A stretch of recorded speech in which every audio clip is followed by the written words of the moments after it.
नमस्कार, मैं राहुल यादव। उखाड़ कर रख दिया बिहार की जनता ने। आप पूछेंगे किसको? यही वो सवाल है जिसकी मथानी लेकर हर राजनीतिक विश्लेषक अपने अपने तरीके से आकलन करने में जुटा हुआ है।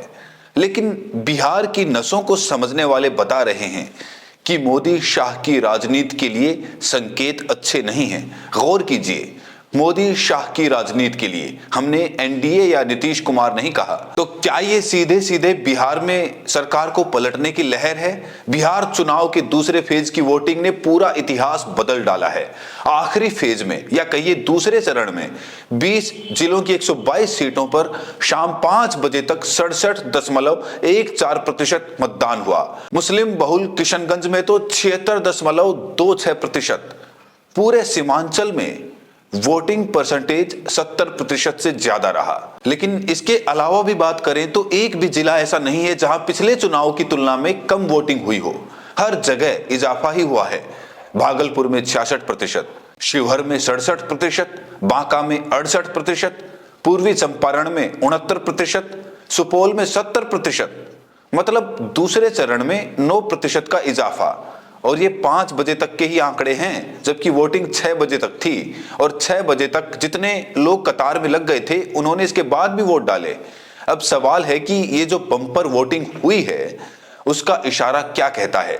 ये सवाल इसीलिए भी बहुत ज्यादा महत्वपूर्ण हो गया है क्योंकि सारे एग्जिट पोल कह रहे हैं कि एनडीए ने झंडा गाड़ दिया है। एनडीटीवी वालों ने तो एनडीए को 159 सीट तक दे दी और आईएनएस के लिए सर्वे करने वाले मैट्रिक्स ने 167 तक पहुंचा दिया।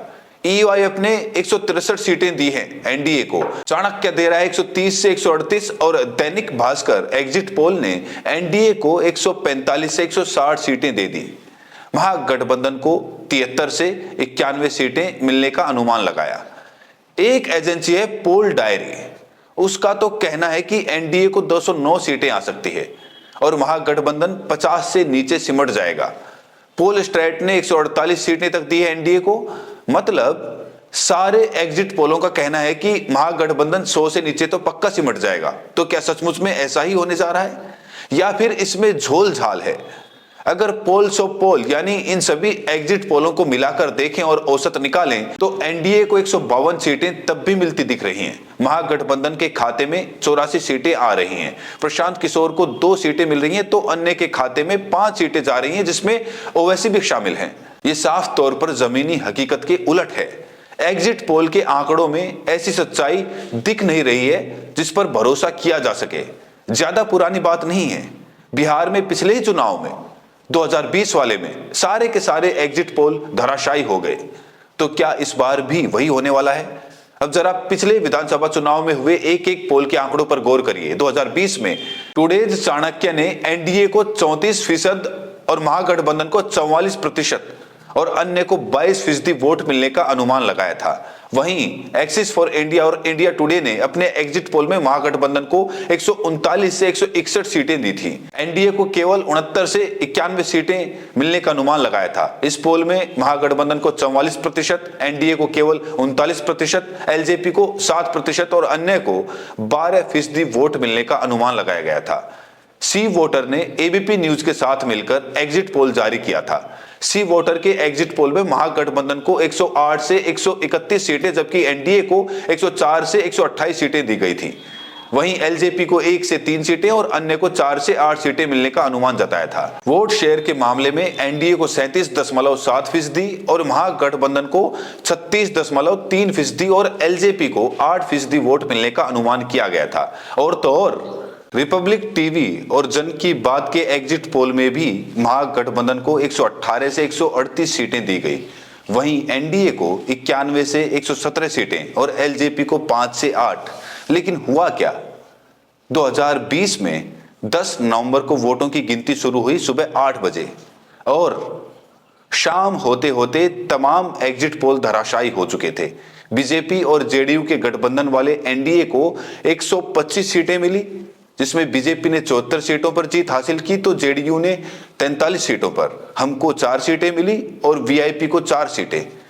चिराग पासवान की एलजेपी साफ हो चुकी थी। महागठबंधन को 110 सीटों पर जीत मिली। आरजेडी ने सबसे ज्यादा 75 सीटों पर जीत हासिल की। कांग्रेस ने 19, सीपीआई एमएल ने 12, सीपीआई ने 2, जबकि सीपीएम को 2 सीटों पर जीत मिली। 2020 के विधानसभा चुनाव में बीजेपी को 19.46% ही वोट मिले थे, जबकि 2015 में उसका वोट शेयर 24.42% था। आरजेडी ने 2020 में सबसे ज्यादा 23.88% वोट हासिल किया। तो कहने का मतलब यह है कि एग्जिट पोल के सारे दावे बिहार में हवा ही निकले। चुनाव नतीजों के बाद कोई इसकी चर्चा तक नहीं कर रहा था। इसीलिए इस बार टीवी चैनलों पर एग्जिट पोल का गणित बताने वाले एंकर बहुत सहमे हुए और संभले हुए हैं। उनका आत्मविश्वास नदारद है। एबीपी जैसे चैनल पर तो दिबांग ने संदीप चौधरी से यहां तक कह दिया कि एग्जिट पोल मनोरंजन की तरह की चीज बच गई है, इसकी विश्वसनीयता बहुत संदिग्ध हो चुकी है। हालांकि है ये साइंस। महागठबंधन की तरफ से उप मुख्यमंत्री का चेहरा बनाए गए मुकेश सहनी की पार्टी ने भी कह दिया कि उनका गठबंधन इस एग्जिट पोल को कोई तवज्जो नहीं देता। वहीं आरजेडी ने कहा कि इस बार लोगों ने सरकार बदलने के लिए वोट किया है। बिहार के स्वतंत्र राजनीतिक विश्लेषकों का कहना है कि इस एग्जिट पोल को स्वीकार करना ही मुश्किल है, क्योंकि पहले चरण से ठीक पहले जिस तरह का कंफ्यूजन एनडीए के भीतर बना, नीतीश कुमार को मुख्यमंत्री का चेहरा बनाने को लेकर जो घालमेल बीजेपी ने किया और बाद में जो खुद जेडीयू के अंदर से भी निकलकर सामने आया, उसके बाद तो पूरी कहानी ही पलट गई थी। नीतीश कुमार खुद ही बीजेपी की जड़ काटने में जुट गए। नारा चल निकला था कि तीर ही लालटेन है और लालटेन ही तीर। ये नारा दूसरे चरण की वोटिंग के दिन तक और तेज हो गया था, खासकर तब जब नीतीश ने एक एक करके अपने करीबी नेताओं संजय झा, ललन सिंह और विजय कुमार चौधरी से मुलाकात की। चर्चा यहां तक चल निकली कि नीतीश ने ललन सिंह को सबसे पहले केंद्रीय मंत्रिमंडल से इस्तीफा देने को कहा। बिहार में जो नए राजनीतिक समीकरण बनने जा रहे हैं, उसके पत्ते बिल्कुल नए होंगे और खेल भी रोज नया होगा, याद रखिए। फिलहाल इंतजार करिए 14 तारीख का। ये देखना वाकई दिलचस्प होगा, बल्कि बहुत दिलचस्प होगा कि एग्जिट पोल और जनता के फैसले के बीच कोई सीधा पुल बचा भी है या नहीं। इस वीडियो में इतना ही। आप चैनल को सब्सक्राइब करें या ना करें तो आपकी मर्जी है, लेकिन कमेंट में ये जरूर बताएं कि आप ये वीडियो देश के किस कोने से देख रहे हैं। बहुत बहुत शुक्रिया।